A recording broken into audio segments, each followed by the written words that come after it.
मंजूर भट्टो साहब के हवाले से भी उन्होंने लिखा है वाकई बरक्स है उस चीज़ से जो हम समझते हैं।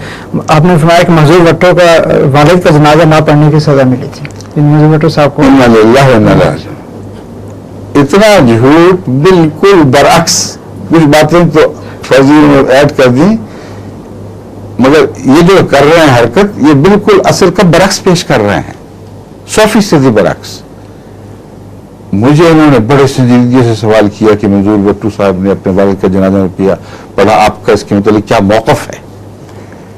मैंने कहा अगर मजहबी इख्तिलाफ की वजह से उन्होंने नहीं पढ़ा तो उनकी इज्जत मेरे दिल में पहले से बढ़ गई है। ये सुन लेना, ये है इंटरव्यू, और मैं इसकी कदर करता हूं, क्योंकि एक शख्स अगर मजहबी इख्तिलाफ को फोकस देता है, रिश्ते को पीछे फेंक देता है, तो अज़मत किरदार की निशानी है। और आपके यहाँ मजहबी इख्तिलाफ की वजह से तो जनाजे, गैर के जनाजे पढ़ने के ऊपर ये फतवे हैं कि औलाद बल्दुज़ना होगी और ये होगा, वो सारी मैंने बताई बातें। तो अगर उसके बावजूद ये करते तो फिर बुरी बात थी। मैंने कहा वाकया ये है कि अगर ये बात सच्ची है कि इन्होंने मजहबी इख्तिलाफ की वजह से नहीं पढ़ा तो काबिल कदर हैं, इनकी अजमत पहले से बढ़कर मेरे दिल में है।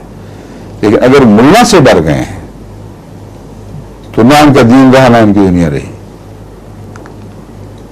फिर सिला रेमीज भी टूटी और खाम खा का, और उनको कुछ भी हासिल नहीं हुआ। ये कहने के बाद मैंने कहा सालिक जो ईसाई वजीर हैं उन्होंने ये तबसरा किया कि ये इस वजह से इसकी वजारत भी गई।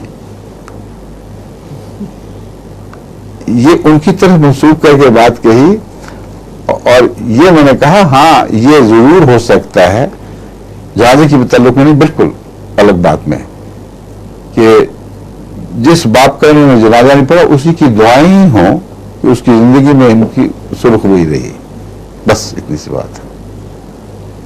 अब इस पर ये सुर्खी लगाना कि वो उसकी लानत पड़ी है, उसकी सजा में, इतना झूठ है, मैं तो हैरान रह गया हूं इस बात पर। इनको अपना, इन लोगों का अपने तबसरा पता क्या था कि वाह वाह हमें तो शाह सुर्खी मिल गई।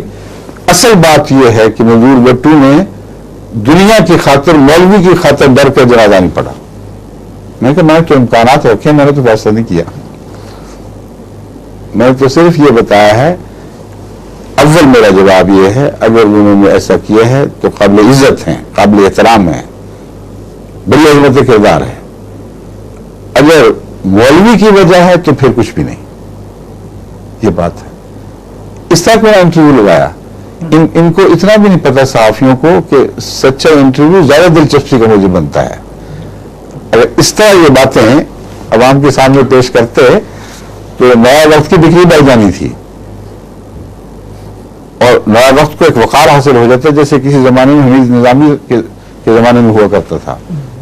अब तो सारी काया पलट गई है, कुछ से कुछ बन गए हैं ये लोग।